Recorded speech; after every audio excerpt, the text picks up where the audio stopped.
Hello दोस्तों, नमस्कार। स्वागत है आपका एक बार फिर से आपके अपने YouTube channel top 10th education Hindi में। आज की इस वीडियो में हम बात करेंगे धातु आधातु के बारे में, जो कि क्लास 10th का चैप्टर है, वो भी केमिस्ट्री का है। पहला चैप्टर केमिस्ट्री में रासायनिक समीकरण एवं अभिक्रिया थी, किंतु हमने उसको नहीं लिया और हम धातु आधातु को ले रहे हैं क्योंकि ये थोड़ा सा सबसे सरल है। इसके बाद रासायनिक समीकरण एवं अभिक्रिया सभी चैप्टर को एक एक करके हम पढ़ेंगे दोस्तों। तो आइए शुरू करते हैं। तो आइए इसमें देखते हैं हम धातु ऐसे पदार्थ जो इलेक्ट्रॉनों को त्याग करने की क्षमता रखते हैं धातु कहलाते हैं। धातु की परिभाषा में दोस्तों क्या लिखेंगे? ऐसे पदार्थ जो इलेक्ट्रॉनों को त्याग करने की क्षमता रखते हैं धातु कहलाते हैं। तो इसकी अब उदाहरण की बात करें तो हम उदाहरण ले लिया हमने सोडियम Na पॉजिटिव।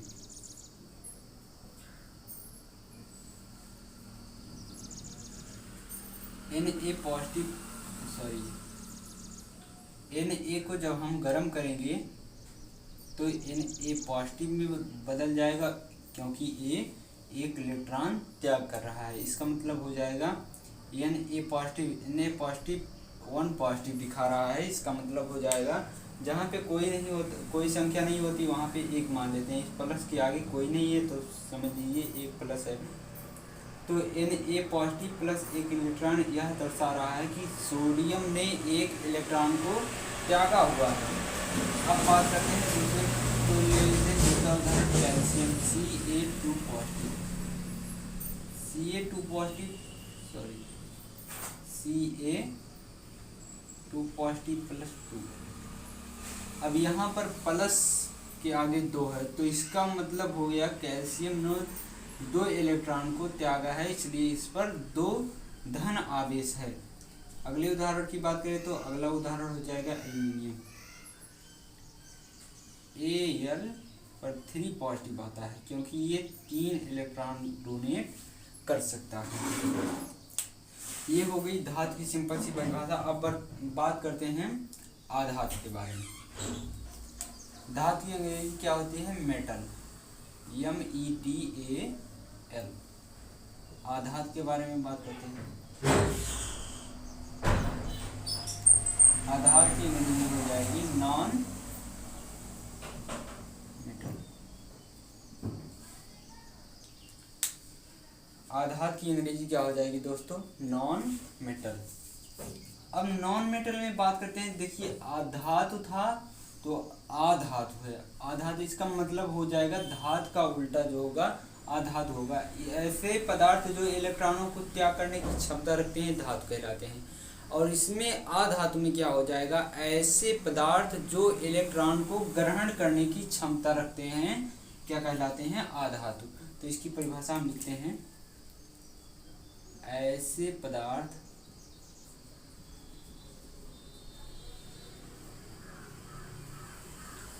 जो इलेक्ट्रॉनों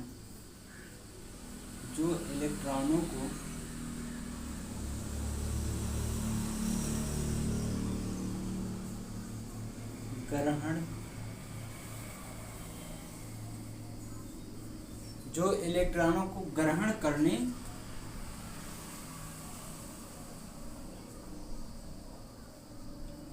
की क्षमता रखते हैं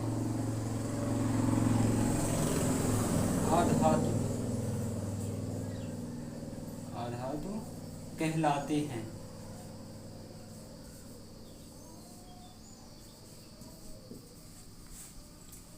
आप लोगों को मैं बता दूं, जब नोट करना हो तो वीडियो को पॉज करके तब नोट कीजिएगा। ऐसे पदार्थ जो इलेक्ट्रॉन को ग्रहण करने की क्षमता रखते हैं आधातु कहलाते हैं। अब आधातु के उदाहरण देख लेते हैं। तो इसमें सोडियम एक इलेक्ट्रॉन को त्यागा है, 1 पॉजिटिव आया है। तो इसमें आधातु में भी एक ऐसा एलिमेंट होगा जो एक इलेक्ट्रॉन को ग्रहण करेगा और उस पर एक ऋण आवेश चार्ज आएगा। तो वो कौन सा एलिमेंट है बात करते हैं, वो है क्लोरीन, Cl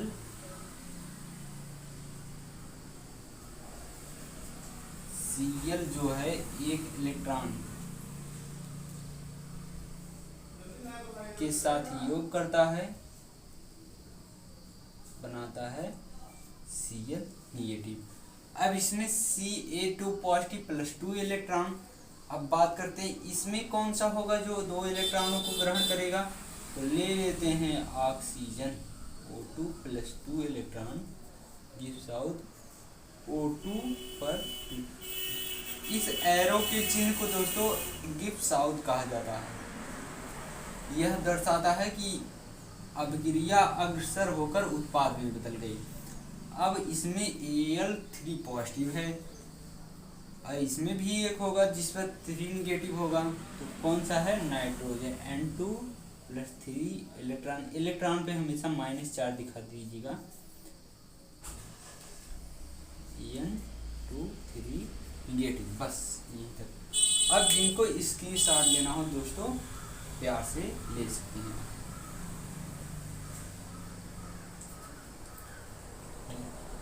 आई होप आप लोगों ने स्क्रीनशॉट ले लिया होगा। अब बात करते हैं अगले स्टेप की। अगला जो स्टेप बनेगा इसमें हमारा वो बनता है धातु एवं अधातु में अंतर। धातु एवं अधातु में अंतर जो है इसमें से क्वेश्चन कॉम्पिटिटिव एग्जाम में, इसके बाद 12th में भी पूछा जाता है, इसके बाद हाई स्कूल में आके पूछा ही जाएगा। ये सब धातु एवं अधातु में अंतर सब जगह क्वेश्चन आपको मिलेगा और इससे जो क्वेश्चन बनते हैं बहुत अच्छे क्वेश्चन बनते हैं। मैं आप लोगों को डिटेल्स में बताऊंगा। आइए जानते हैं धातु एवं अधातु में अंतर। एक तरफ लिखेंगे धातु और दूसरी तरफ लिखेंगे अधातु। धातु को कहते हैं दोस्तों मेटल, अधातु को कहते हैं नॉन मेटल। अब सबसे पहला पॉइंट है, जो इलेक्ट्रॉन को ग्रहण करता है वो ऋण विद्युतीय तत्व कहलाता है। जो इलेक्ट्रॉन को ग्रहण करता है वो ऋण विद्युतीय तत्व कहलाता है और जो इलेक्ट्रॉन को त्याग करता है वो क्या कहलाता है, धन विद्युतीय तत्व कहलाता है। अब धन विद्युतीय और ऋण विद्युतीय का मतलब क्या हुआ, ऋण का मतलब हुआ माइनस, विद्युतीय का मतलब हो गया चार्ज। जो ग्रहण किया रहेगा उस पर माइनस चार्ज दिखाया जाएगा और जो त्याग किया रहेगा उस पर प्लस चार्ज दिखाया जाएगा। तो आइए बात करते हैं धातु। ये धन विद्युतीय होते हैं क्योंकि ये इलेक्ट्रॉन को त्यागते हैं। धन विद्युतीय होते हैं, ये धन विद्युतीय होते हैं। इसमें क्या लिखेंगे, ये ऋण विद्युतीय, ये ऋण विद्युतीय होते हैं।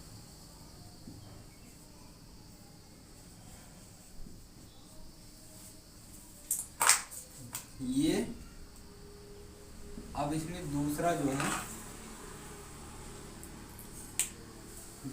जो है धातु में, धातुएं सदैव कठोर होती हैं। धातुएं कैसी होती हैं, धातुएं सदैव कठोर होती हैं।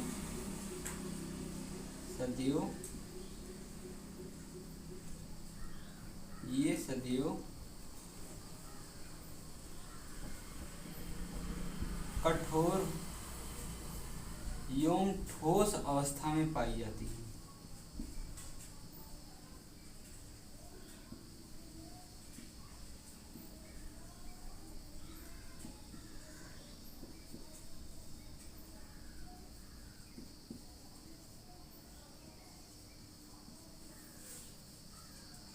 ये सदैव कठोर एवं ठोस अवस्था में पाई जाती हैं।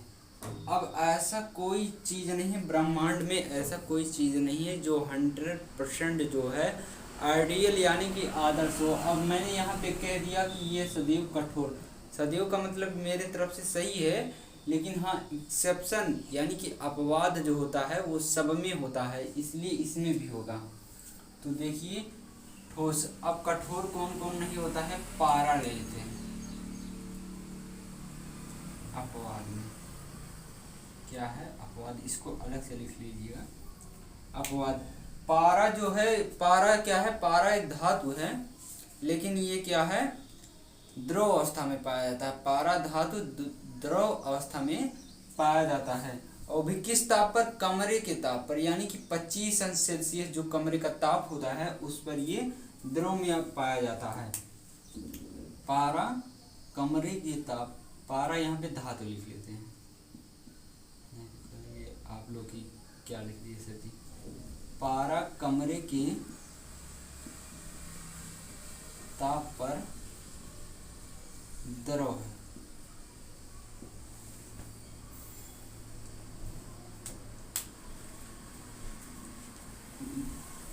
पारा कमरे के ताप पर द्रव अवस्था में पाया जाता है। इसके अलावा दो और हैं, दो धातु और हैं जो कि सीजियम और गैलियम है। सीजियम और गैलियम जो हैं वो थोड़े से उच्च ताप पर द्रव अवस्था में पाए जाते हैं। इसके अलावा क्या है, सीजियम, सीजियम, सीजियम और गैलियम, ये नोट कर लीजिएगा। गैलियम ये भी क्या है, द्रव अवस्था में पाई जाती है। अब यहाँ से जो सबसे शानदार क्वेश्चन बनता है ये बनता है कि आप पूरे आवर्त सारणी का ऐसा धातु बताइए जो द्रव अवस्था में पाया जाता है।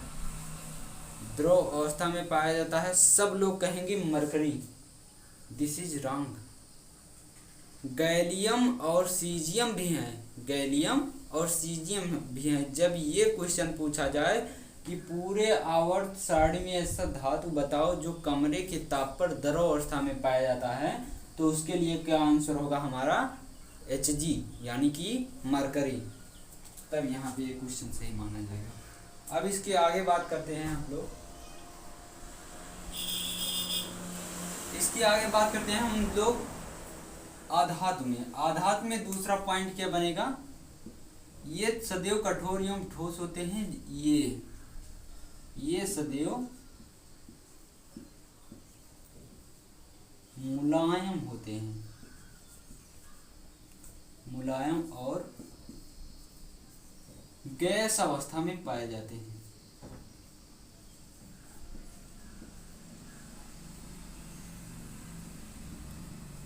गैस अवस्था में पाए जाते हैं।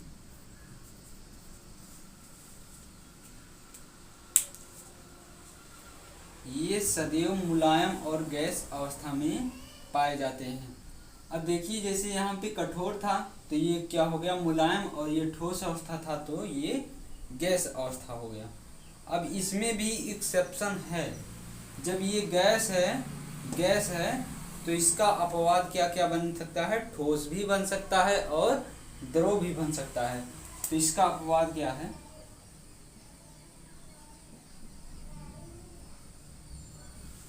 अपवाद जो है हीरा, ग्रेफाइट, हीरा और ग्रेफाइट जो है ये किस अवस्था में पाया जाता है, ठोस अवस्था में। इसके अलावा आयोडीन भी है, आयोडीन आयोडीन का मतलब समझते हैं ना, आयोडीन यानी कि नमक।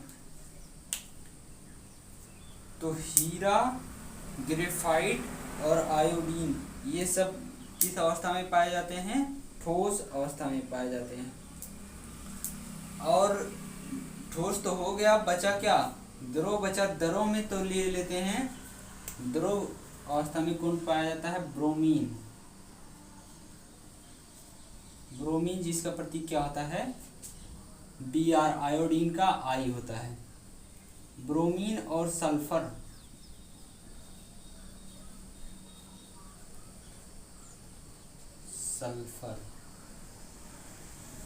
जिसका प्रतीक S से होता है, ब्रोमीन का प्रतीक Br से, यहाँ पे लिख दे रहे हैं Br, S, I। और ये इसका प्रतीक नहीं होता है, ये कार्बन का क्या है, अपर रूप है। हीरा और ग्रेफाइट कार्बन का क्या है, अपर रूप है। ये द्रव अवस्था में पाए जाते हैं। अब इसका अपवाद हो गया। अब बात करते हैं तीसरे स्टेप की। ये विद्युत के सुचालक होते हैं।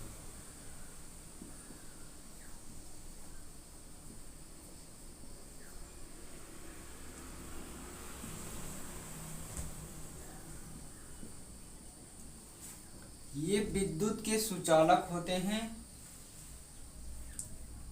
इसमें तीसरा ये विद्युत के कुचालक।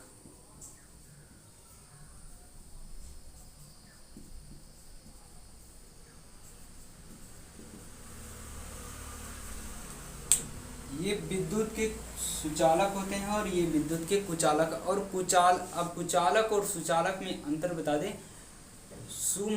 सुचालक का मतलब होता है सुव्यवस्थित तरीके से, चालक मतलब चालन हो जाए, यानी कि विद्युत धारा का चालन जिसमें सुव्यवस्थित तरीके से हो जाए वो क्या कहलाता है, सुचालक कहलाता है। और जिसमें विद्युत धारा का चालन सुव्यवस्थित तरीके से ना हो वो क्या कहलाता है, कुचालक आपका कहलाता है।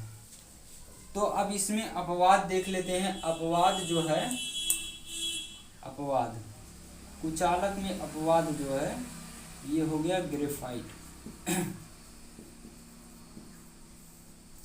ग्रेफाइट जो है बहुत अच्छा सुचालक नहीं है, किंतु लेकिन इसमें धारा जो है प्रवाहित की जा सकती है। इसका हम एक टेस्ट भी कर सकते हैं। बल्ब ले लें छोटा वाला, इसे एक बैटरी से जोड़ दें। 2 तार लगाने पड़ते हैं हमें बल्ब जलाने के लिए। तो एक तार के जगह पे हम पेंसिल को एक नोक को रखें बैटरी में लगा के और एक बल्ब में लगाएं, तब देखते हैं बल्ब जलने लगता है। इससे यह सिद्ध होता है कि ग्रेफाइट जो है विद्युत का चालक है, सुचालक है। अब इसमें अपवाद ले लेते हैं लेड पीडी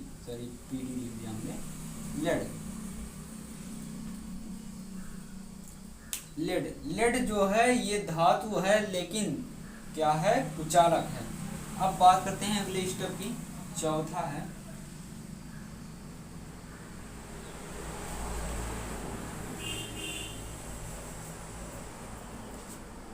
धातु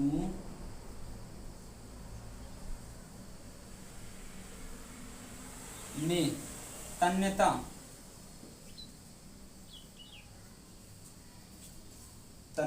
डक्टाइल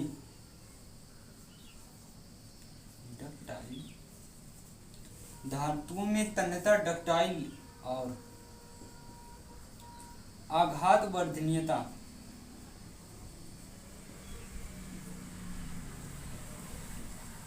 वर्धनीयता यानी कि मैलेबिलिटी।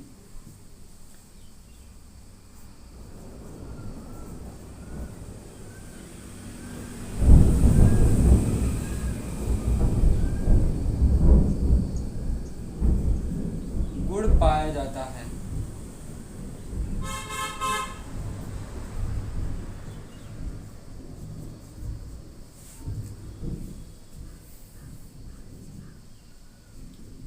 इसमें चौथा हो गया ये भंगुर होते हैं।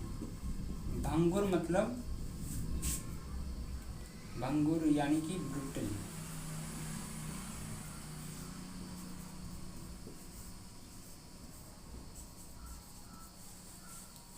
ये क्या होते हैं, भंगुर होते हैं। अब धातुओं में तन्यता और आघात वर्धनीयता से क्या मतलब है, इसके बारे में हम जानते हैं। धातुओं में तन्यता और आघात वर्धनीयता का मतलब क्या है। तन्यता का मतलब है किसी चीज को पीट कर या कैसे भी करके तार के रूप में परिवर्तित कर देना ही क्या कहलाता है, तन्यता कहलाता है। किसी भी चीज को पीट कर या चाहे जैसे भी उस पर कोई भौतिक क्रिया करके, तन्यता में भौतिक क्रिया करके उसको तार के रूप में परिवर्तित कर देना ही तन्यता कहलाता है। और मेलेबिलिटी आघात वर्धनीयता का मतलब ये होता है कि किसी चीज को पीट कर उसे चपटा कर देना ये क्या कहलाता है, आघात वर्जनीयता कहलाता है। आई होप ये आप लोग समझ गए होंगे। अब देखते हैं यहाँ पे भंगुर जो है, भंगुर क्या होता है। भंगुर आघात पड़ने पर किसी चीज का टूट जाना ही क्या कहलाता है, भंगुरता है। और ये किस में पाया जाता है, आधातुओं में पाया जाता है। अब बात करते हैं पांचवें स्टेप की। इनमें धात्विक चमक होती है, धात्विक चमक होती है।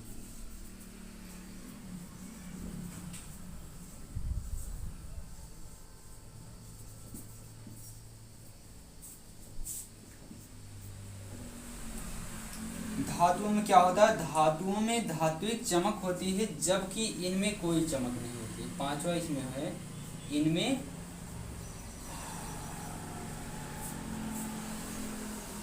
कोई चमक नहीं होती है।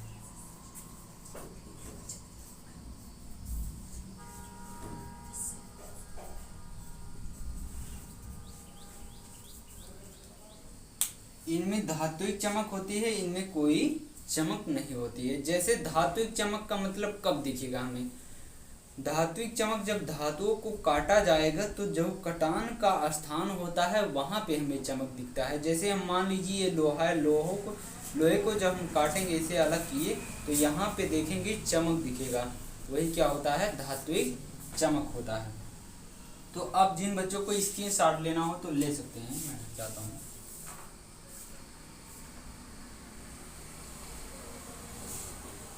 अब इसके आगे बात करते हैं हम लोग।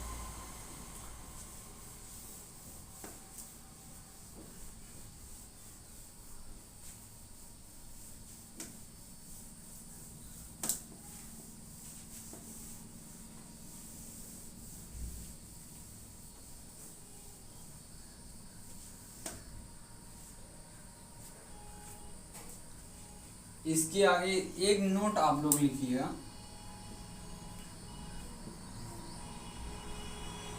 तन्यता का गुण,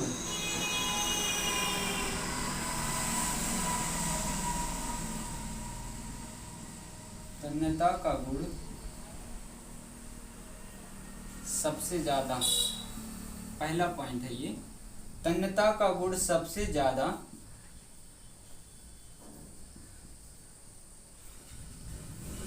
एयू, एयू यानी कि गोल्ड जिसे कहते हैं, गोल्ड मीन्स सोना, गोल्ड में पाया जाता है।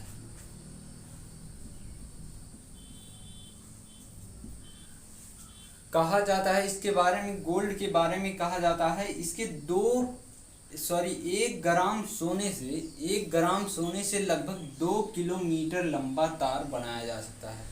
अगर क्वेश्चन ऐसा आता है कि 1 ग्राम सोने से कितने किलोमीटर लंबा तार बनाया जा सकता है, तो 2 किलोमीटर याद रखिएगा। तो 1 ग्राम, यहाँ पे लिखते हैं 1 ग्राम सोना बराबर 2 किलोमीटर लंबा। 1 ग्राम सोने से कितनी किलोमीटर लंबा तार बनाया जा सकता है, 2 किलोमीटर लंबा तार। और चालन, विद्युत चालन सबसे ज्यादा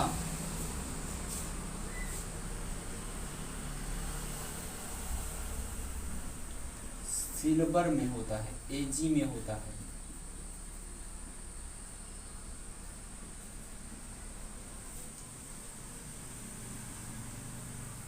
विद्युतीकरण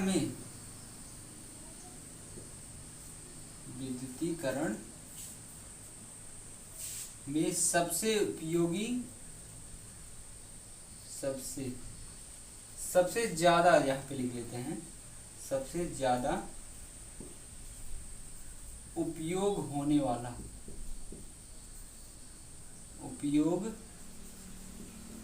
वाला तार कॉपर का होता है।